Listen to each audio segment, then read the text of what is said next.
So just put us at the scene. What was happening Friday morning? So this past weekend, I was lucky enough to go to a music festival, and I had an artist pass, which means that I got to watch all of the musicians and artists that were performing at the festival perform from backstage in this separate area that the people with the artist pass can hang out in. And I didn't really know what that meant until I got there. And so what did you think it meant? I honestly had no idea what artist pass meant. I was just like, sweet, okay. I get to cut the line. That's really awesome. I feel really grateful. And then I walk backstage and I'm surrounded by all of these like very established musicians and artists and performers and people that I've been listening to for the past however many years. What was that like? I mean, it was really scary at first because I had no idea that I was going to be within arm's reach of all these people that I've looked up to for the past few years. And being there as somebody that has just gotten out of school, does not have anything released, is just in the woods right now, figuring out who I want to be, what I want to be, what I want to write, what I want to release. I basically don't exist right now in the world that I'm stepping into. And so stepping into this festival as somebody that doesn't really exist online or in this industry yet, but stepping into it physically and being surrounded by all these people was just incredibly daunting. And I felt really scared and awkward and I stood alone a lot of the time. So can you put us at the moment when you arrive at the festival, you get this pass that is a special thing around your wrist that gives you all access to go anywhere, and you walk into almost like the tent that serves as the green room. Okay. So I have a family friend that works at this festival and has been going to this festival for a while. So he was the one that was actually able to get me the artist pass. I had honestly no idea what it really meant. I knew that there were some VIP features of this pass, but I did not know what my days were going to look like. I didn't know what the schedule was like. And so basically we get to the festival, we cut the line, we go to this special tent where I get this wristband, and then we walk into the festival. Immediately we're in this crowd. I'm seeing all the food tents, smelling all the smells, seeing all the people. And then we go behind the stage into this roped off section. Meanwhile, the family friend that I am with is sort of showing me the ropes, but of course he's very busy and has things to be doing at the festival. We go behind this rope and there's this hangout area in the roped off section under a tent. And he said, this is sort of the hangout spot. Okay, I gotta go now. Okay. And I was like, okay. So I'm 30 minutes in, I'm wearing a long skirt and it's 85 degrees outside, which automatically I'm a rookie. And he says, okay, this is sort of the hangout spot. This is sort of our touch point. We can meet here. There's not a lot of service at the festival. So if in terms of cell service. Cell service. There's no service at the festival. So if you need to find me, we'll just meet at this tent. I'm like, okay, sweet. I walk into the tent. I'm like, okay, free food, free drinks. This pass is freaking awesome. Right. And then I start to recognize the people standing under the tent. I mean, not every single person, but there were some very established artists. And I start to recognize a lot of artists whose music I have been listening to for years now, whose name I have seen on the lineup for the festival, who are now standing in front of me in the free food line. And so I'm thinking, oh my God, okay, this tent is where all the artists and performers hang out. And because I have this pass that says artist pass, I am also allowed to be in this tent. So I'm putting the pieces together slowly. And I'm just like, why am I here? I should not be here. I should be out in that audience with people. I'm not performing. I'm not part of a band. I'm here on a family connection. I just feel like, why am I here? This is so awkward. Not to mention I'm alone. So you can imagine that the imposter syndrome was even grander than if you're with somebody that you can bond with it over. But did you go up to anybody? No. So basically I walk into this tent and I see all these people that I've been following, and I put the pieces together and realize, oh my God, this artist pass on my wrist that says artist means that I have access to everything the performers do, which immediately makes me want to rip the thing off my arm and go stand in the audience, because I'm not performing. I'm not on the industry side. I'm not a musician. I'm not a musician performing with anyone. I'm just here as Kendall. And like I said before, doesn't really exist in this industry world yet. What do you mean by that? You don't exist? I don't have anything out to. I feel imposter syndrome talking about the fact that I don't have music out yet on Spotify. I hate talking about it. It makes me want to throw up everywhere. It makes me so embarrassed. Why? Because everybody else seems to have it figured out and have shit going on.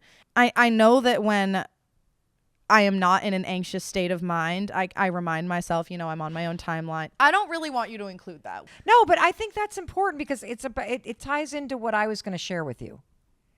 Please say that. Okay.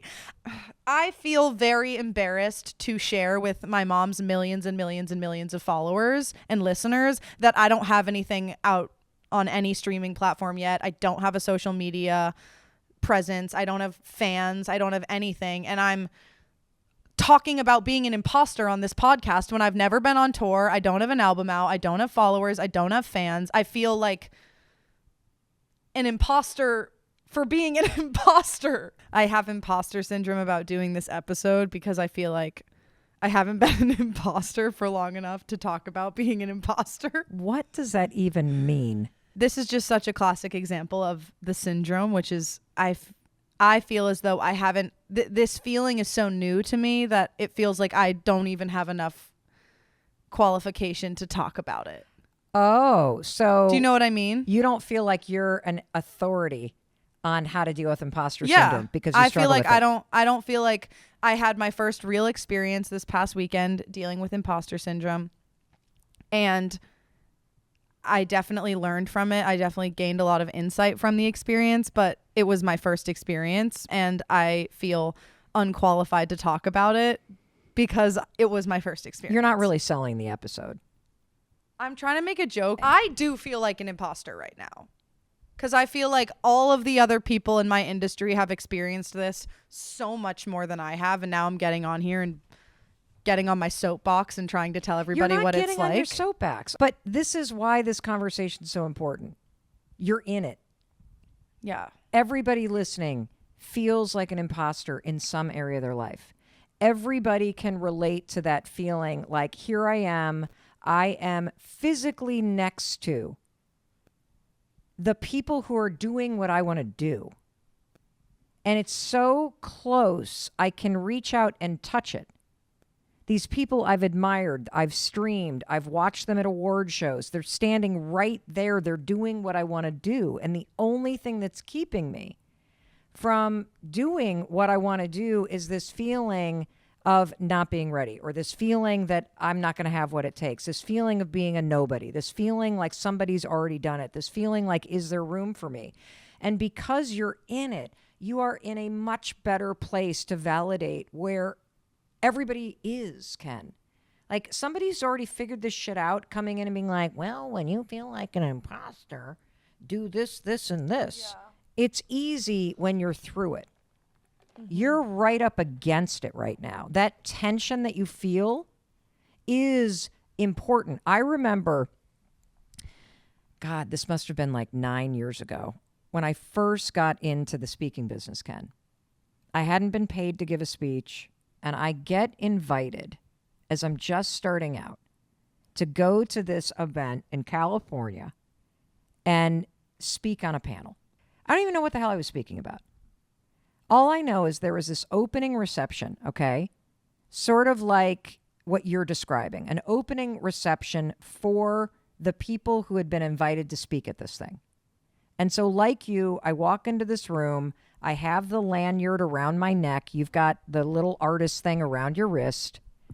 And I walk in and I am like, oh my God, there's Christy Turlington, the supermodel. Oh my gosh, there's Gretchen Rubin, the author. Oh my gosh, there's this person, there's that person there. And I see all these famous people, all of whom are speaking. I felt like I had no business being there. Yeah, same.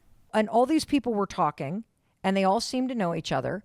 And there were a couple instances where I'm like, okay, here we go.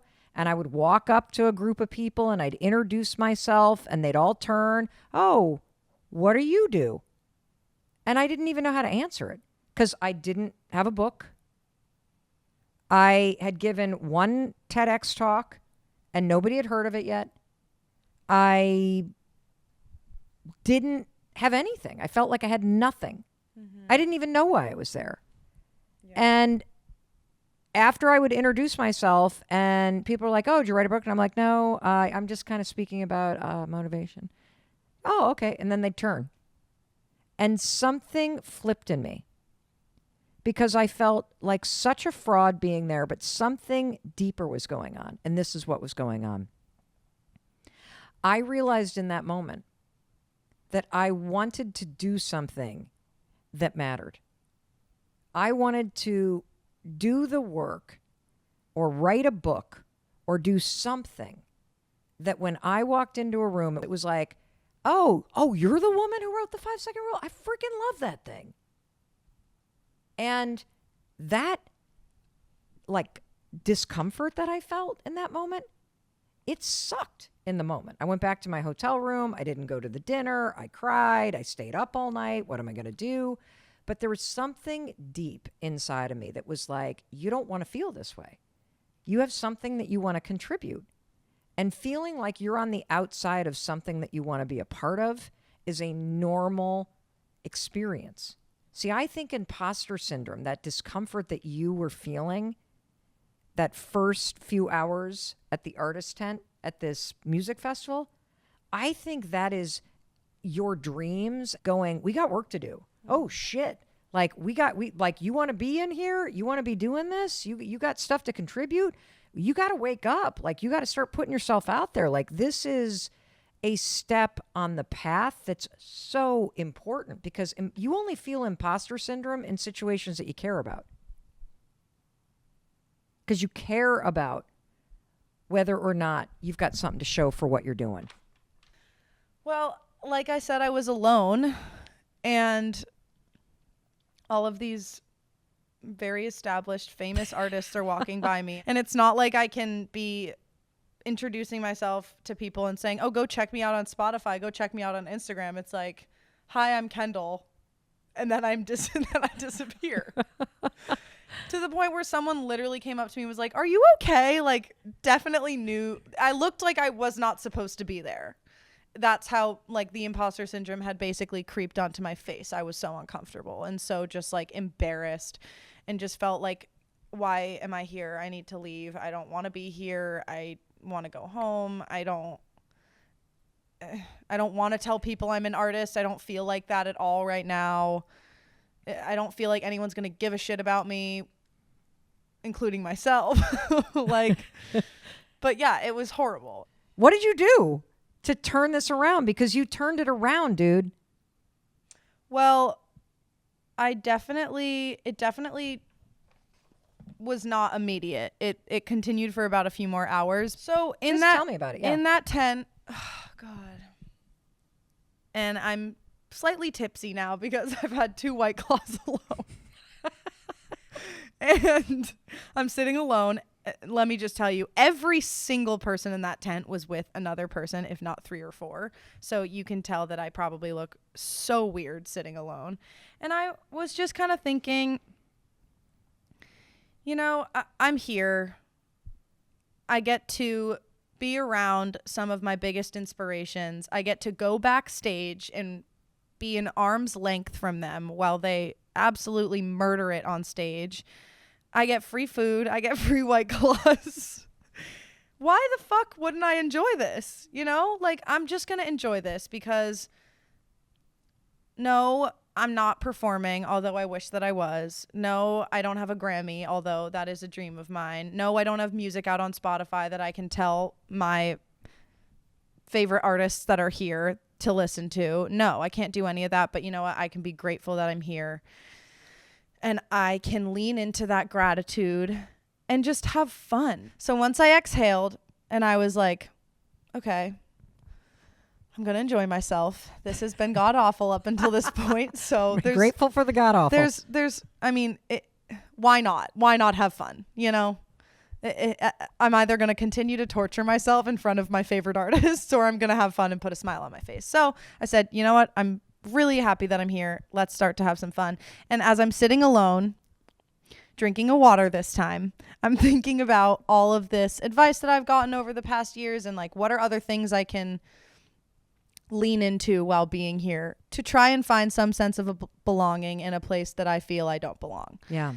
And I think back to this piece of advice that one of my amazing mentors, Sean Holt, who is the vice dean at the Thornton School of Music at USC, gave to me. And he said, you know, because you're a beginner, Kendall, these rooms that you're going to start to walk into and these experiences that you're going to start to have, you can't be walking in there with some massive ego and some big head on your shoulders thinking, you know, I know best, I know this. That's not the way to go about this, is to be like, I know everything.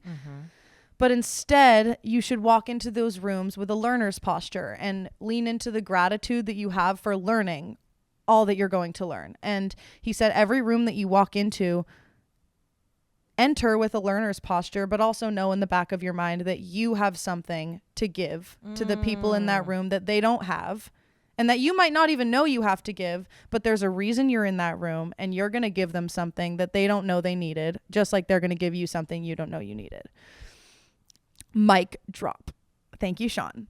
Can I just stop there? Yeah. I wish I had known that when I walked into the room in Los Angeles, because I walked in there and I felt like, oh my God, these are people I admire, or they're famous, or they're known, or they're doing cool things. I'm not doing anything. I'm a nobody. I don't have anything yet. And yet, that's the important part, yet. It's not that you can't do it. It's that you haven't done it yet. But if I had been able to flip to a state of, I'm just so grateful to be here, and I am going to introduce myself to everybody, and I am going to learn as much as I can, and I'm going to soak things up, and I'm going to be like a beginner. If you were in my shoes, what's one piece of advice you would have? Like, just soak it all up and in.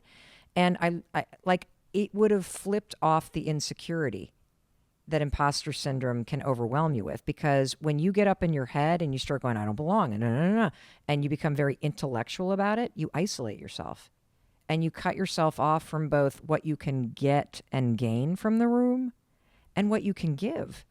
Because every time you talk to somebody who is beginning at something you're really good at, their enthusiasm and passion always rubs off on you. Yeah.